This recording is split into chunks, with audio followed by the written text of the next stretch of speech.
dalkan jamhuuriyadda dimuqraadiga ah ee Soomaaliya waxa uu ku tallaabsaday horumar xawli dheereeya tan iyo intii gacanku uu dalka ahaa uu majaraha maamulka u hayay iyada oo sanad waliba marka la xusayo sanad guurada ka soo wareegtay 22 Oktoobar markii dalka gacanku ka xurtay 1969 laga furo magaalooyinka dalka jamhuuriyadda dimuqraadiga ah ee Soomaaliya mashaariic laga hirgeliyay inta u dhaxaysa 2 Oktoobar haddaba waxaa jirta in madaxweynaha jamhuuriyadda dimuqraadiga ah ee Soomaaliya Jaale Maxamed Siyaad Barre arigaha uu ka gooyay mashaariic kala duwan oo hirgelintooda ay ku baxday guud ahaan lacag dhan 908 milyan iyo 800 oo kun oo shilinka Soomaaliga ah oo mashaariicdaasina ay tahay mashaariicda laga hirgeliyay caasimadda dalka jamhuuriyadda dimuqraadiga ah ee Soomaaliya ee magaalada Muqdisho furitaanka iyo xadhigga goynta mashaariicdaasi waxa lagu maamuusayay sanad guurada 16aad ee ka soo wareegtay markii gacanku uu ka xurtay dalka 22 Oktoobar sanadkii 1969 madaxweyne Siyaad waxa ku weheliyay intii uu xadhigga u ka goonayay mashaariicdaasi saaka magaalada tan Muqdisho madaxweyne ku xigeenka koowaad ee dalka jamhuuriyadda dimuqraadiga ah ee Soomaaliya Jaale Sareeye Guud Maxamed Cali Samator madaxweyne ku xigeenka labaad Jaale Sareeye Gaas Xuseen Kulmi Afrax gudoomiyaha hogaamo wasiiro iyo mas'uuliyiin sare oo ka tirsan xisbiga iyo dawladda Jaale Siyaad madaxweynaha jamhuuriyadda dimuqraadiga ah ee Soomaaliya iyo madaxweyne ku xigeenada iyo wasiirada iyo hogaamada iyo mas'uuliyiinta kale ee ka tirsan xisbiga iyo dawladda waxa halkaasi si diiran ugu soo dhaweynayay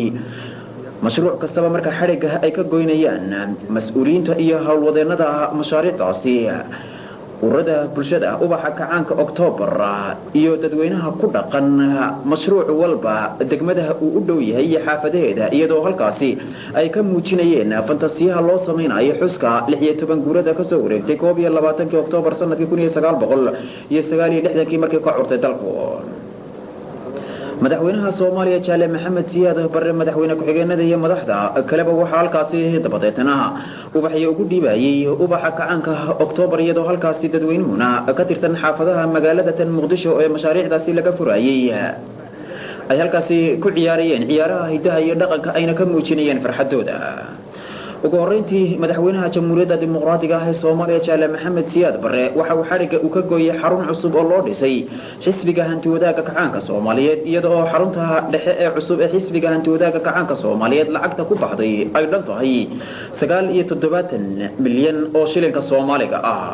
madaxweyne Siyaad waxa si kalgacal leh halkaas ugu soo dhaweeyay mas'uuliyiinta iyo hawlwadeennada xisbiga ururada bulshada ubaxa kacaanka Oktoobar iyo dadweynaha ku dhaqan degmada laga hirgeliyay xaruntaasi ee magaalada tan Muqdisho waxaana halkaasi uu madaxweyne Siyaad uu warbixin u kaga dhageystay taliyaha hoggaanka dhismaha booliiska General Jamac oo isaga hoggaankaasi dhismaha booliisku ay hirgeliyeen xaruntaasi bilicsamida leh ee ka kooban qaybaha kala duwan iyadoo xaruntaasi ay leedahay xafiisyadii maamulka meelihii lagu shirayay iyo qaybihii kala duwanaa ee laga maarmaanka u ahaa maamulka xaruntaasi dhexe ee xisbiga hanti-wadaagga kacaanka Soomaaliyeed aan idinku soo dhaweynaynaa guriga kan weyn oo lagu magacaabo guriga ummadda weeye laakiin waa xarunta dhexe ee xisbiga hanti-wadaagga kacaanka Soomaaliyeed xaruntii loogu talagalay weeye gurigan wuxuu ka kooban yahay xafiisyo hogaamadu leeyihiin xafiisyo caadi ah hoolal fadhi meelihii serviska ahaa oo ahaa maqaayadii baararkii dukaamadii ay xisbiga ama hawlwadeenku ay hawsha ku maamulanayeen masaajidkii weynaa oo xaggii diinta ahaa wixii oo dhan way isku wada qoofalan yihiin garaashadii baabuurta hoosadii baabuurta iyadana lagu habeynahayay wixii oo dhan way isku wada qoofalan yihiin anta ku baxday waxa weeye 79 milyan weeye waa qurux badan yahay waana aad arki doontaan waana qalabkiisuna waa ku dhan yahay waa maasantii jaale noo war waxba intaas loogu intaas nafteenu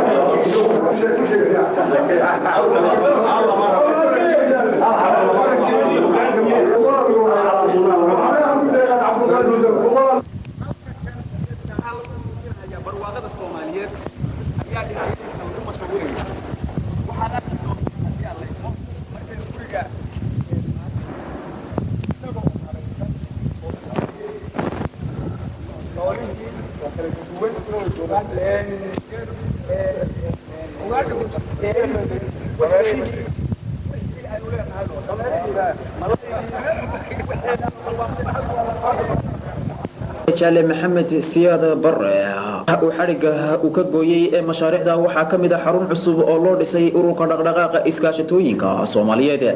iyadoo ururkaasi aynu ognahay baaxadda uu ugu fadhiyo ee dhinaca ka qayb qaadashada horumarinta dhaqaalaha dalkeena isla mar ahaantaasina u baahan yahay xarun cusub oo hawlihiisa u fushado xarunta ururka dhaqdhaqaaqa iskaashatooyinka Soomaaliyeed ee loo sameeyay waxa lacagta ku baxday ay dhan tahay 860 milyan oo shilinka Soomaaliga waxaana taasi ururka dhaqdhaqaaqa iskaashatooyinka Soomaaliyeed ku soo dhaweeyay madaxda iskaashatooyinka ee dalkeena mas'uuliyiinta iyo dadweynaha ku dhaqan xaafadaha u dhow xaruntaasi cusub ee ururka dhaqdhaqaaqa iskaashatooyinka Soomaaliyeed ubaxa kacaanka iyo dadweynaha kale ee halkaas ku dhaqan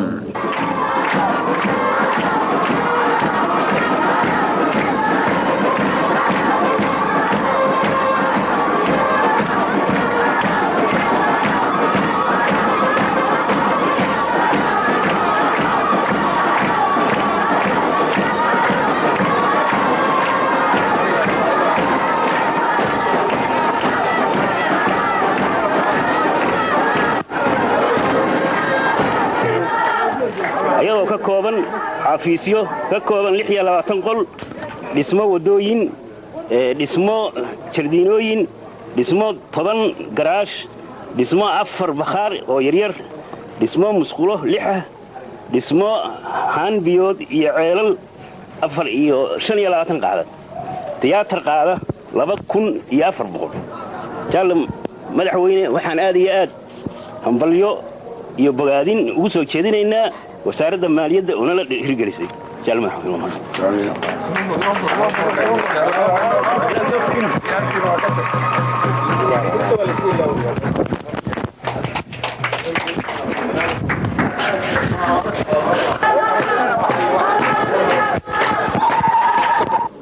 ummad walba oo kamid ah ummadaha ku dhaqan adduunka kan aynu ku noolnahay waxa ay ku dadaashaa sidii ay u soo nooleyn lahayd isla mar ahaantaasina aanay uga tagi lahayn dhaqankeeda iyo hidaheeda iyo waxyaabaha kale ee la xidhiidha waxaana jirta in dalalka adduunyadu ay ku faanaan markaasi waxyaabihii hore ee dhaqanka ay ku lahaayeen isla mar ahaantaasina ay goobo ay ku ururiyaan waxaana loo yaqaanaa goobaha lagu kaydiyo amuurahaasi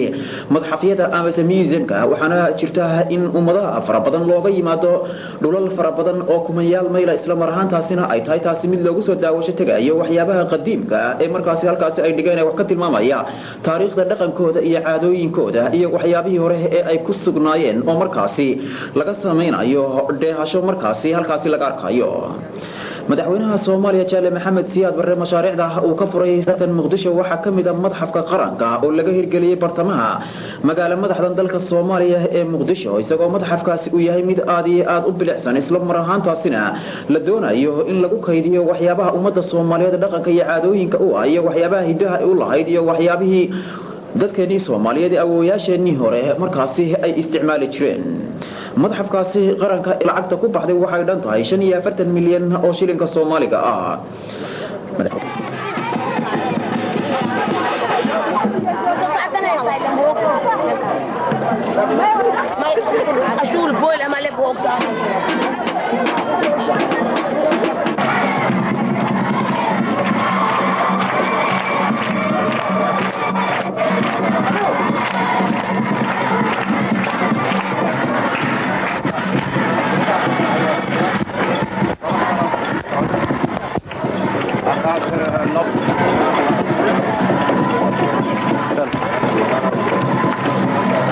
wanaag waxaanu saaka furaynaa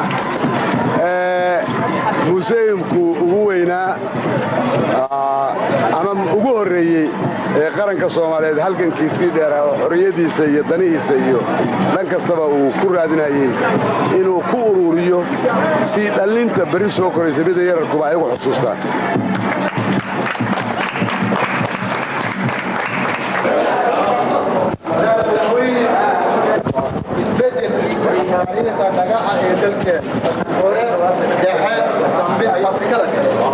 kuwani waxay muujinayaan dhagxaan u ah dalkeena oo la xiriirsan baabuurka oo dhowsha gashatay kuwani waxay muujinayaan